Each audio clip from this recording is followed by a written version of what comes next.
Seguimos ahora con la segunda ponencia sobre el mismo tema de la educación en la Compañía de Jesús, con la profesora ayudante doctora de Filología Latina de la Universidad de Málaga, Delía Macías Fuentes.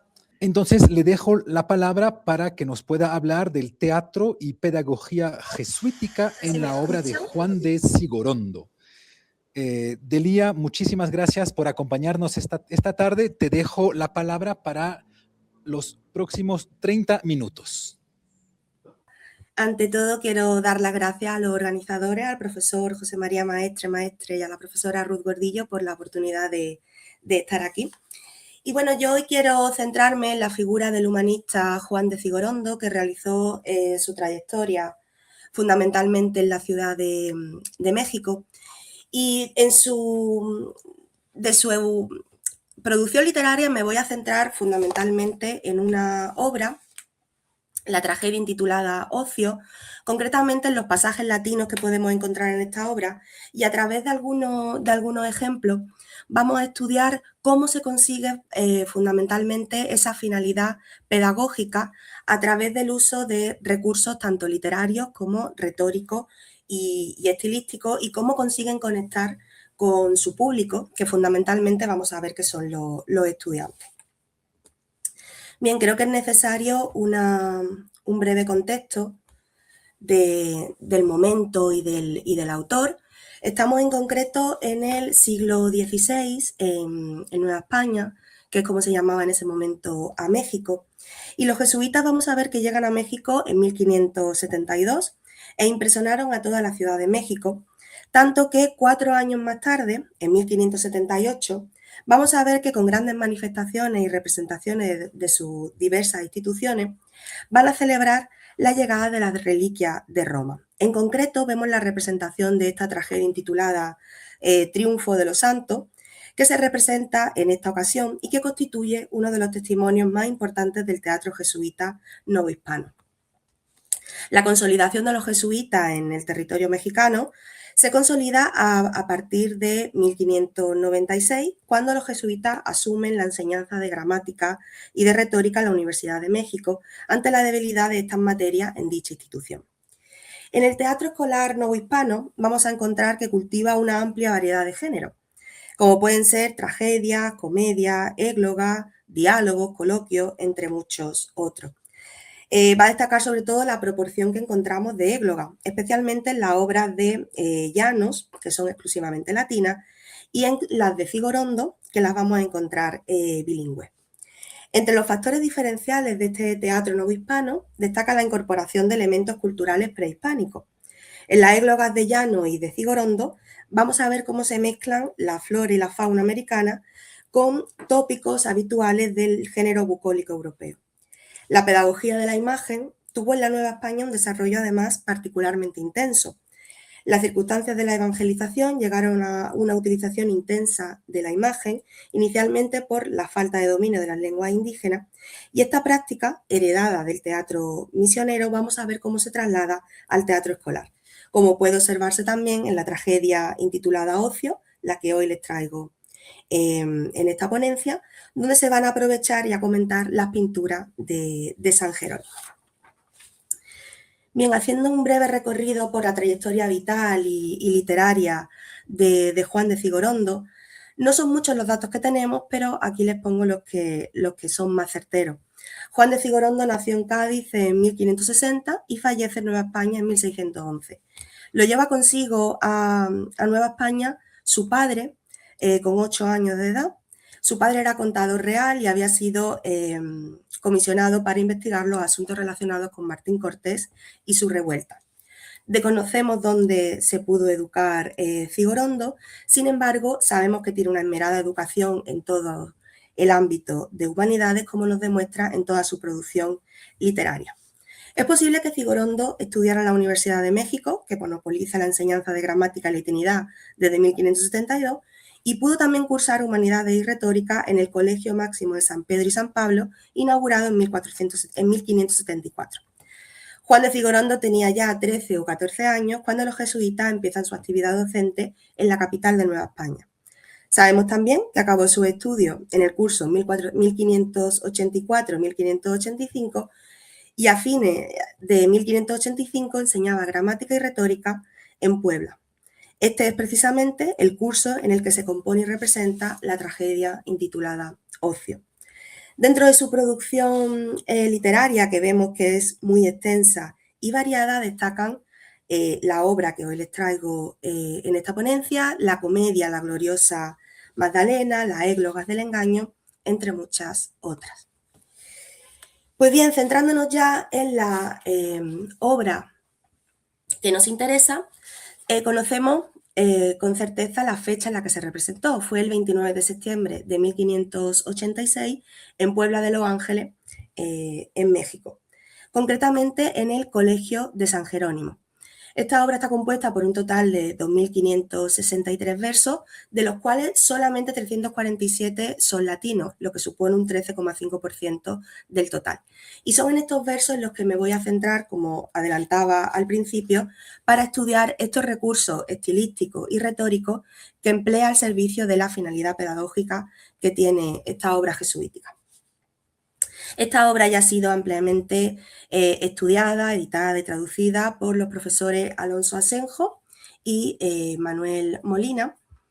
Y aquí lo que les traigo es el estudio específico de una parte que resulta interesante para ver cómo aplicaban esta pedagogía. Bien, por lo demás, en cuanto al argumento, vamos a ver que consta de 3 actos y en el primer acto se representa al diablo o al mal disfrazado a través de un personaje alegórico que recibe el nombre de Ocio. Este Ocio, este personaje, atrapa en su red a un joven que duda hacia dónde orientar su vida y que ante estas dudas la opción que va a elegir va a ser la vida ociosa. Preocupado su padre por el mal que afecta a su hijo, lleva al muchacho al médico.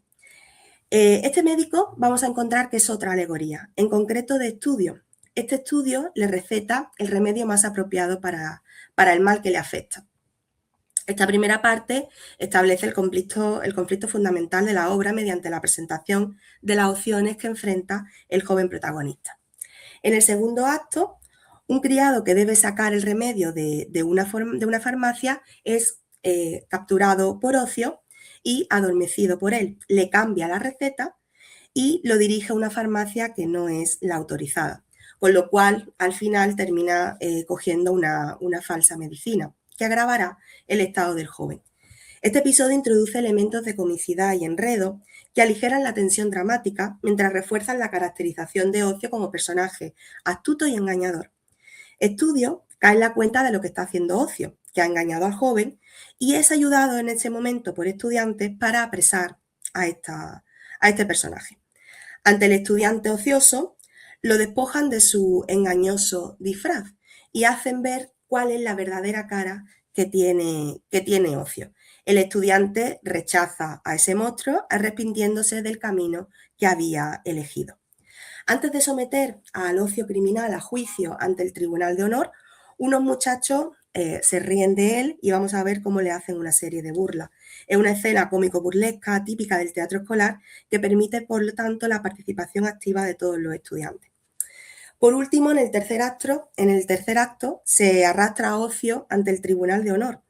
Estudio, vamos a ver qué hace de fiscal. Van a acusar a Ocio otros personajes representativos de los grupos sociales presentes también en la obra. Una laguna en el texto no nos permite saber si Ocio tuvo oportunidad de defenderse, pero vamos a ver que finalmente Honor dicta contra Ocio sentencia de destierro, pero antes lo entrega a pública vergüenza.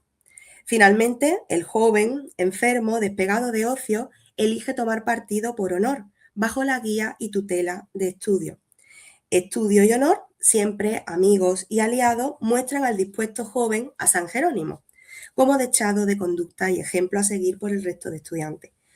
La presentación de este estudiante se va a hacer relacionándola con los cuadros que habría también en ese lugar donde se estaba representando, siguiendo los principios, como ya he dicho anteriormente, de la pedagogía jesuítica, que valoraba la composición del lugar y la aplicación de los sentidos para poder afianzar los contenidos que se estaban promoviendo en ese momento, que se estaban desarrollando en ese momento en la obra. Bien, pues pasamos ya entonces al análisis de los fragmentos concretos y tenemos aquí uno que se encuentra en el primer acto y que es protagonizado por el joven estudiante que vamos a ver que al principio estaba un poco despistado con qué camino elegir. El inicio, que les marco aquí en negrita, de un lado Palas me llama al estudio, del otro Júpiter, para que como joven cultive ahora la corte real. Nos presenta aquí un paralelismo sintáctico. Por una parte, lo que le ofrece la diosa Atenea, ese estudio, ese conocimiento, y por otro, lo que le ofrece Júpiter, el poder, lo que le reporta a uno y lo que le reporta a otro, honores y riqueza. Bien, esto facilita la comprensión del dilema. El público estudiantil reconoce inmediatamente las dos opciones vitales que enfrentaban los jóvenes de la época, las letras o la corte.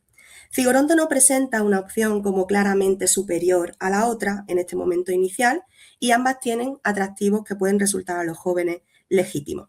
Y esto es muy importante de cara a la finalidad pedagógica que tienen estas obras, ya que genera una identificación en el espectador, que puede haberse planteado la misma disyuntiva en algún momento.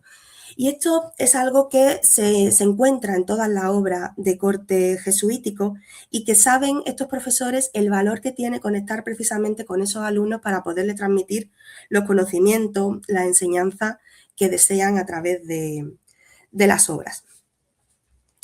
Si seguimos con los versos que están marcados más abajo, dice: seguiré a Palas, pero ay, con qué severa mirada se presenta esta diosa despiadada con los jóvenes.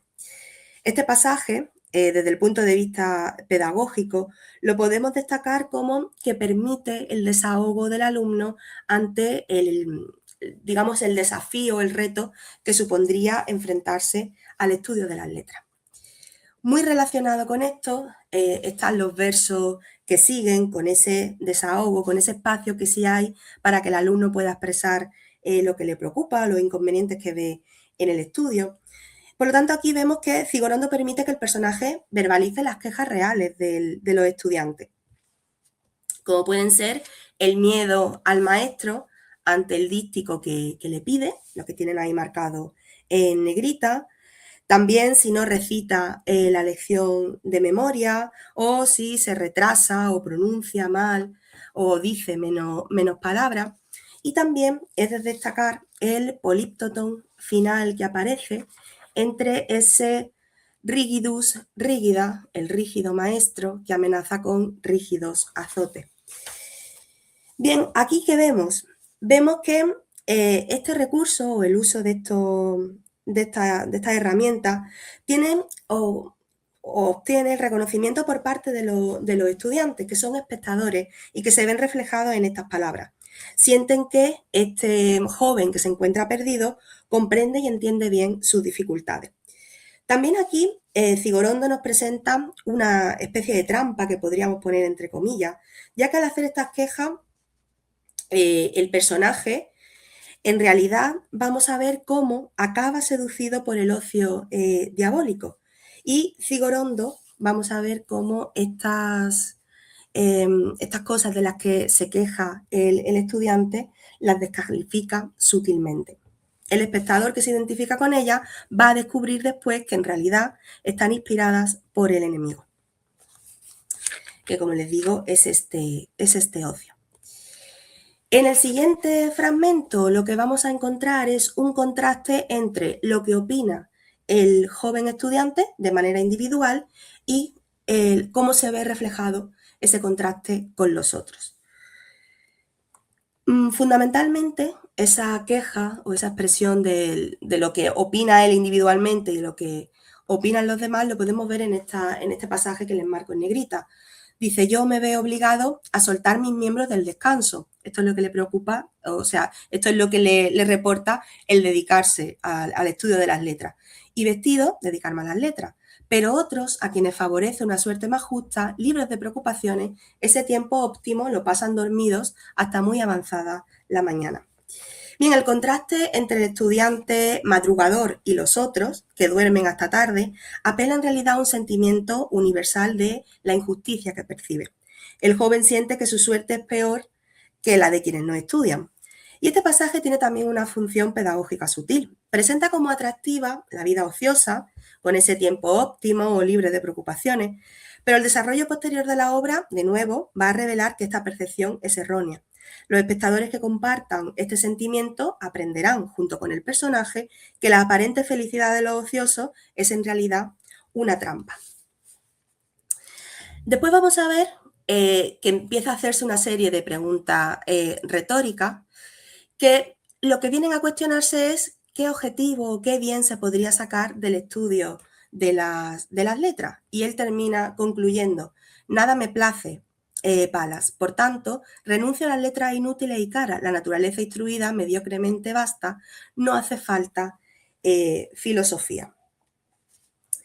El personaje llega aquí a una conclusión que el público también sabe que es errónea. Esa naturaleza instruida mediocremente basta y no hace falta filosofía. Esta afirmación puesta en boca del joven que será víctima del ocio funciona aquí como un ejemplo negativo. Cigorondo va a emplear aquí la técnica de un error del error expuesto. El personaje razona de manera aparentemente lógica, pero su razonamiento está equivocado. El espectador, especialmente el adulto, reconoce el sofisma. El estudiante joven puede sentirse tentado a compartir esta conclusión, pero el desarrollo de la obra también le va a demostrar las consecuencias que esto puede traer. La expresión letras inútiles y caras refleja una objeción real de la época. Como les decía, ¿para qué sirve el estudio? ¿Vale la pena el esfuerzo? Cigorondo no esquiva estas preguntas, las pone en escena para responderlas y para que puedan aprender precisamente de lo que se está representando sobre las tablas.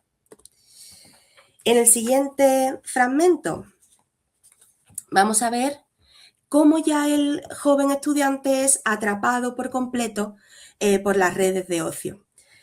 De hecho, afirma en este primer pasaje, dice, ignoro qué pasa, siento que mi mente se revuelve. Las cosas que antes disfrutaba mucho ahora me disgustan en exceso y decae mi voluntad en todas las cosas. Perdón. Este pasaje marca el momento de esa captura. El joven confiesa que algo ha cambiado en su interior cuando dice que su mente se revuelve, pero no sabe exactamente qué. Esta ignorancia es clave. El personaje no reconoce que está siendo seducido por ocio. La expresión de que las cosas que antes disfrutaba ahora las odia describe con precisión el efecto de la pereza espiritual que los tratados morales de la época identifican como un peligro grave para los jóvenes. Cigorondo va a dramatizar un concepto teológico moral, haciéndolo también accesible y comprensible emocionalmente. Un poquito más abajo nos dice, buscad otro señor para la guerra, me place vivir ociosamente en el ocio. Bienaventurado quien está libre de negocios y pasa su vida fácilmente en el buen ocio. Ya únicamente el ocio me place de entre todas las cosas.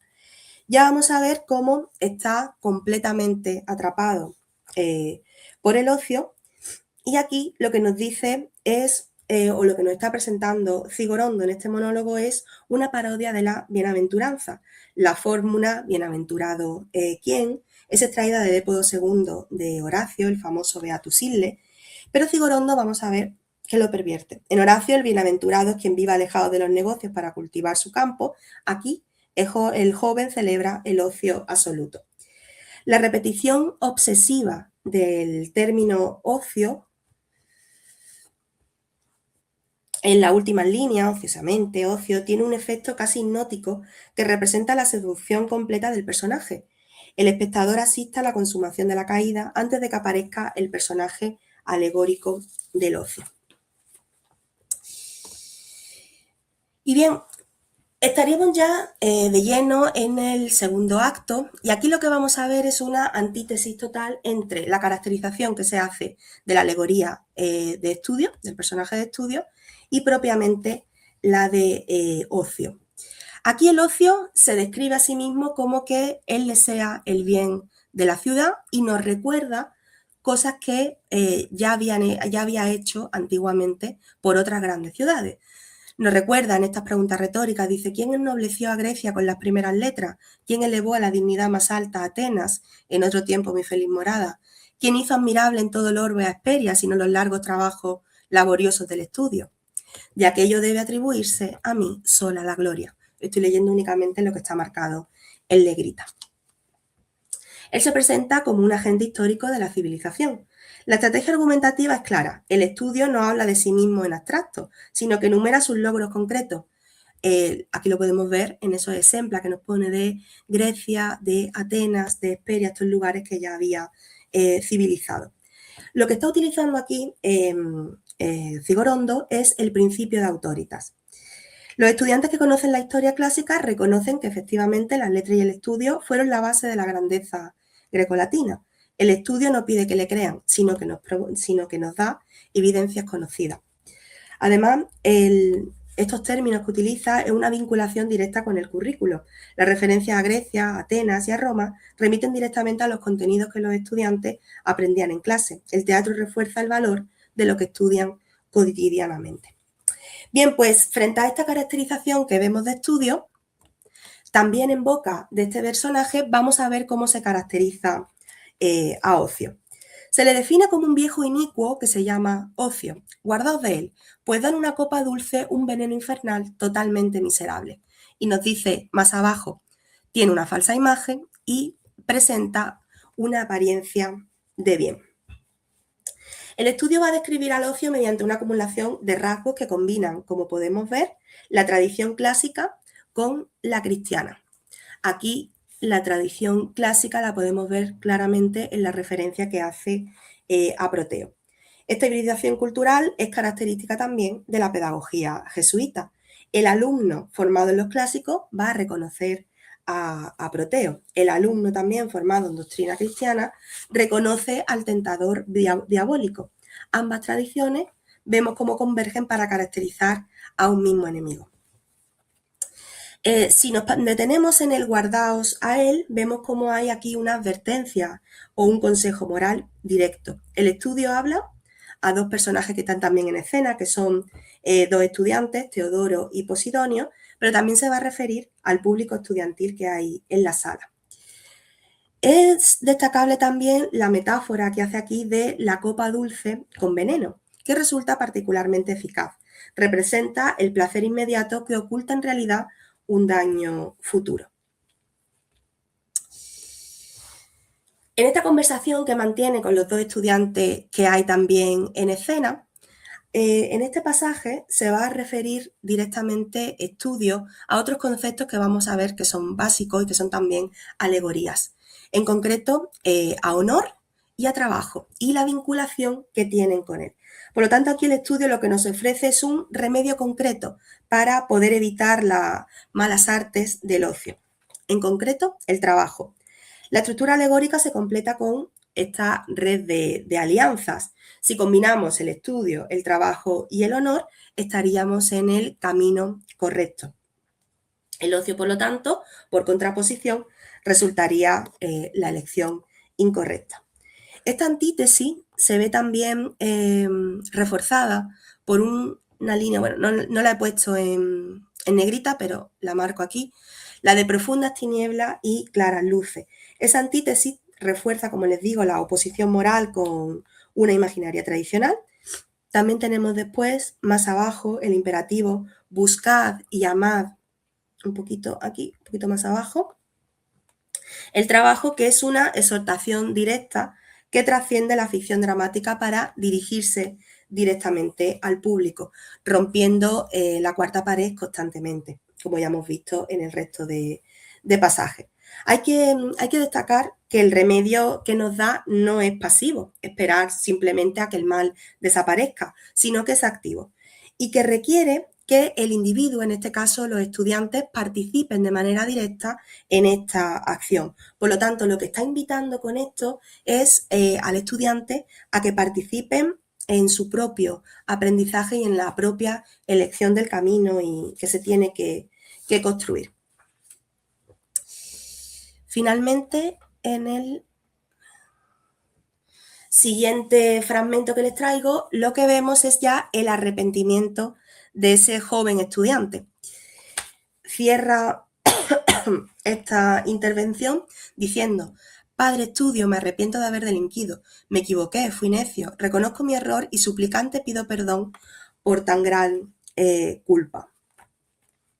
Ahora lo que vamos a ver aquí es como reconociendo ese error, reconociendo que toda la enseñanza que ha podido ver y que ha podido aprender de manera directa con los actos de estudio, ya han tenido ese calado en él. Un poquito más abajo lo que vamos a ver es: confieso que no merezco ese perdón. Sin embargo, si lo consigue, nos va a hacer también una promesa que podría estar muy ligada o se puede leer con un valor casi como heroico. Dice: si consiguiera esto de tu parte, nunca me apartaré ni me aterrará el trabajo. Antes bien, todas las cosas me serán en adelante facilísimas. Y le promete en esa especie de promesa, ¿no?, que hace, o de, como les decía, de esta promesa de carácter heroico: iré a los bosques, vagaré por las costas, soportaré lluvia, sufriré hambre, sed, frío, calores o lo que sea más duro que esto. Esta hipérbole lo que hace es cerrar precisamente ese discurso de un estudiante que al principio de la obra veíamos que dudaba y por un momento fue atrapado por las redes maliciosas de ocio, y que ahora vuelve al camino correcto y está completamente arrepentido. Bien, pues con estos pasajes que les he traído aquí, puedo hacer ya unas conclusiones generales, no solamente de cómo se muestra en esta tragedia intitulada Ocio, sino de qué manera pueden conseguir estos autores jesuíticos esa finalidad pedagógica que se propone. En concreto, pues la tragedia intitulada Ocio vemos que representa una de las manifestaciones más acabadas de la función pedagógica que la Compañía de Jesús asignó a la actividad dramática en sus colegios novohispanos. A través de la alegoría del conflicto entre ocio y estudio, Figorondo construye un discurso teatral que trasciende el mero entretenimiento para convertirse en un instrumento de formación moral, religiosa y cívica. La obra dramatiza el momento crucial de la elección vocacional que enfrentaba a todo joven estudiante, presentando las consecuencias de optar por la ociosidad frente al estudio. El monólogo inicial del joven permite expresar las quejas de los estudiantes contra la severidad de la disciplina escolar, pero el desarrollo de la trama demuestra que estas quejas son inspiraciones del enemigo disfrazado. El desenmascaramiento del ocio como figura diabólica, su condena ante el Tribunal de Honor y la propuesta de San Jerónimo como modelo de conducta de este estudiante ya cuando ya se ha arrepentido, constituyen los tres momentos climáticos de una pedagogía dramática cuidadosamente diseñada. La combinación de versos españoles y latinos, con su variedad métrica y su función didáctica, permitía a los estudiantes ejercitarse en las dos lenguas fundamentales de la cultura humanística, mientras absorbían citas de los clásicos que habían estudiado en clase. Las escenas cómico-burlescas y las bromas contra ocio ofrecen momentos de distensión que mantenían el interés del público juvenil. Los coros, finalmente, que están también presentes en la obra, van a elevar el tono moral de la representación y facilitar la participación colectiva en la lección ética. Esta obra nos permite apreciar la sofisticación y el alcance del teatro escolar novohispano del siglo XVI. Representada solamente 14 años después de la llegada de los jesuitas a Nueva España, esta obra demuestra la rápida implantación de las técnicas dramáticas desarrolladas por la compañía en Europa y su adaptación a las circunstancias específicas del contexto colonial. Juan de Figorondo, a través de esta tragedia y del conjunto de su producción dramática, contribuyó de manera decisiva a configurar un modelo de teatro educativo que combinaba la tradición humanística con las necesidades formativas de la juventud novohispana, un modelo cuya influencia se prolongaría durante todo el periodo virreinal. Muchísimas gracias.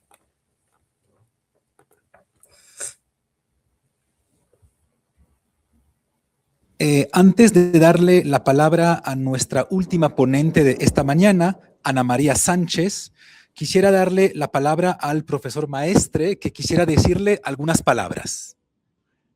Delia, ¿me ves? ¿Acabas de desconectar? Bueno, muy buena. Buenos somos.